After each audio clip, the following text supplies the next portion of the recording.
नमस्कार दोस्तों, स्वागत है आप सभी का हिंदी सेटनेट अध्ययन में। आज हम देखेंगे उपन्यास जिंदगी नामा कृष्णा सोबती का। इस उपन्यास की कथा वस्तु सारांश देखने से पूर्व हम इस उपन्यास के पात्र देखते हैं। शाहानी इस उपन्यास की प्रमुख नारी पात्र है जो बड़ी हवेली की मालकिन है। वह जमींदार शाहजी की पत्नी तथा हिंदू परिवार की स्त्री है। वह अपनी गरिमा के अनुकूल कुशल और सहिष्णु, धार्मिक, परिश्रमी, व्यवहार कुशल और आदर्श पत्नी है। शाहजी एक गांव के जमींदार है। उनकी पहली पत्नी की मृत्यु हो चुकी है। शाहानी उसकी दूसरी पत्नी है।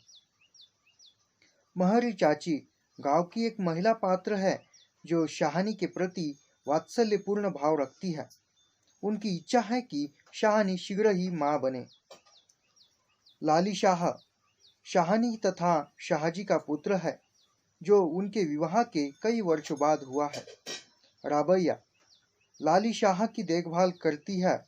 वह शाहजी के प्रति आकर्षित है। इनके अतिरिक्त शाहजी के छोटे भाई काशी शाह और भाभी बिंद्रायनी है। फतेह शीरी आदि अन्य पात्र है जो कथा के विकास में सहायता करते हैं। कृष्णा सोबती हिंद। अब देखते हैं सारांश तथा कथा वस्तु। कृष्णा सोबती हिंदी साहित्य की एक प्रसिद्ध लेखिका है। उपन्यास के क्षेत्र में इनका योगदान महत्वपूर्ण उल्लेखनीय है। अपने उपन्यासों में उन्होंने आज के समाज, रूढ़ी, परंपरा एवं रीति रिवाजों का अत्यंत सूक्ष्म चित्रण किया है। ये नारी स्वातंत्र की प्रबल समर्थक रही है। इसलिए उन्होंने अपने उपन्यासों में समाज के जीवंत प्रश्न तथा अंधविश्वास का खंडन करते हुए अपने लेखन के माध्यम से प्रगतिशील विचारों का प्रसार प्रचार करके समाज को सुधारने के लिए प्रयत्न किया है। उनकी कृतियां विशिष्ट, प्रभावशाली, दोहराव से मुक्त होने के कारण हिंदी कथा साहित्य में विशेष स्थान बना चुकी है। जिंदगी नामा उपन्यास के लिए वर्ष 2017 में हिंदी साहित्य के सर्वोच्च सम्मान ज्ञानपीठ पुरस्कार से सम्मानित किया गया है। कृष्णा सोबती अविभाजित पंजाब मूल लेखिका है। जिंदगी नामा वर्ष 1979 में उनका प्रसिद्ध आंचलिक उपन्यास है। उनमें पंजाब आंचल में रहने वाले लोगों की जिंदगी का जीवंत इतिहास प्रस्तुत किया है। उपन्यास में मुख्य रूप से विभाजन पूर्व पंजाब के जनजीवन और संस्कृति का अद्भुत पुनः सृजन करते हुए वहां के शांत एवं सद्भावपूर्ण जीवन को चित्रित किया है। वास्तव में यह उपन्यास पारंपरिक उपन्यास से भिन्न है। इसमें न कोई नायक है न कोई खलनायक, सिर्फ लोग हैं। यह उपन्यास जीवन अनुभव के अनुसार अपना ढांचा स्वयं बनाता है। इस उपन्यास का कथा कथानक खेतों की तरह फैला, सीधा साधा तथा धरती से जुड़ा हुआ है। उपन्यास में कथा तो कम है परंतु दृश्यों का एक निरंतर क्रम है।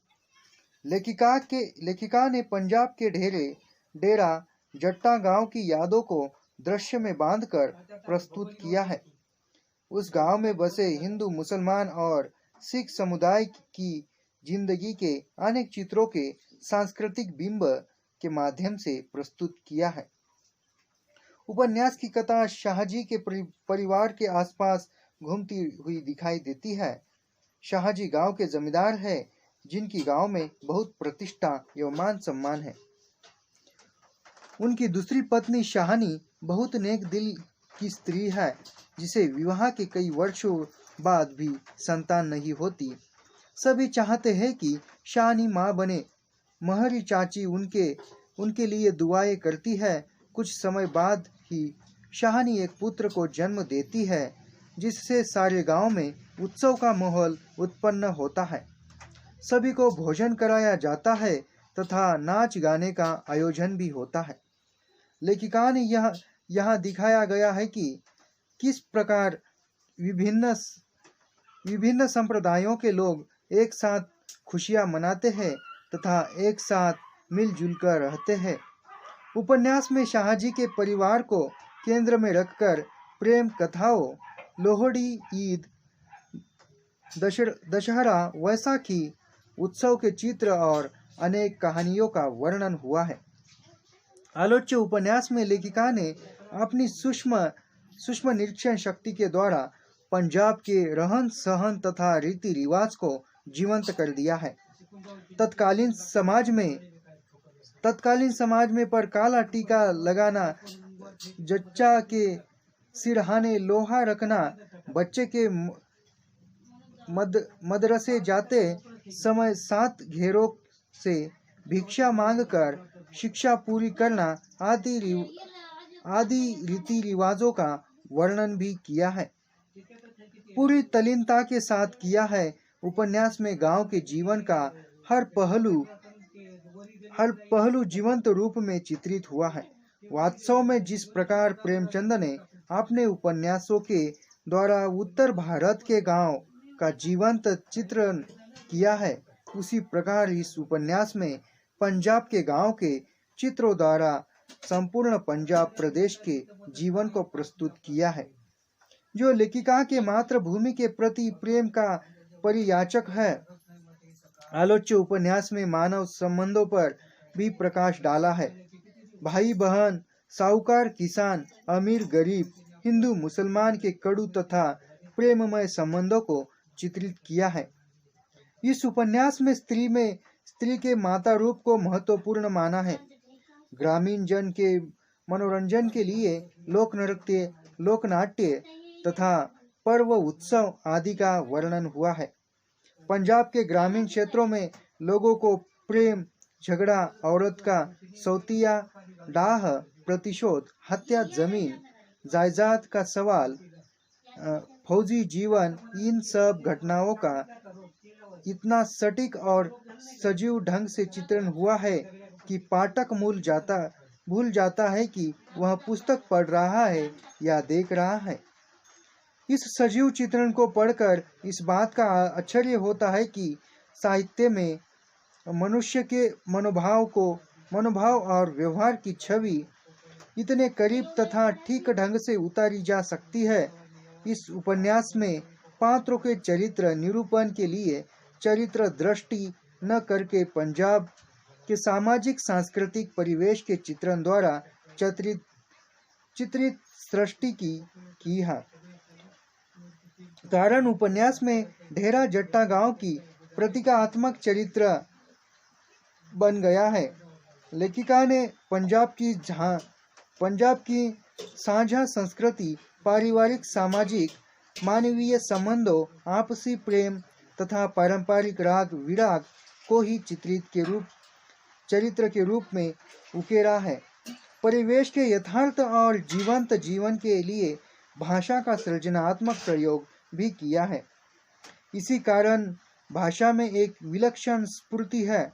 जिंदगी नामा में लेखिका का उद्देश्य पंजाब आंचल में बहते हुए जीवन को चित्रित करना तथा रूढ़ियों एवं अंधविश्वासों का खंडन करते हुए प्रगतिशील विचारों का प्रचार कर समाज को सुधारना है।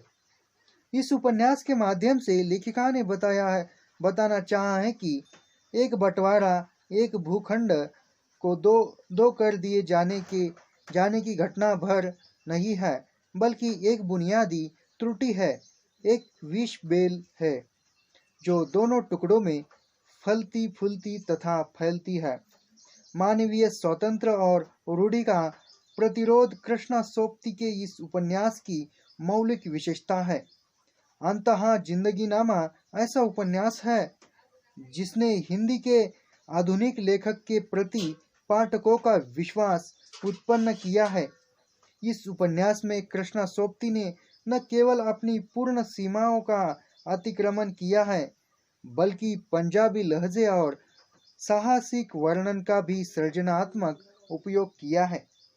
यह कार्य इतने बड़े पैमाने पर किया है कि जितने बड़े पैमाने पर हिंदी कथा साहित्य में पहले कभी नहीं किया गया। इस उपन्यास का महत्व केवल इस सृष्टि से नहीं है, कि लेखिका अपनी सीमाओं से बहुत आगे निकल जाती है, बल्कि इस सृष्टि से है कि उन्होंने एक ऐसा उपन्यास की रचना की है जो हिंदी उपन्यास की सीमाओं को भी बहुत विस्तृत करती है। तो इस प्रकार आज का जिंदगी नामा इस उपन्यास की कथा वस्तु हमने देखी। मिलते हैं नेक्स्ट वीडियो में, तब तक के लिए धन्यवाद, शुक्रिया, ओके, बाय बाय।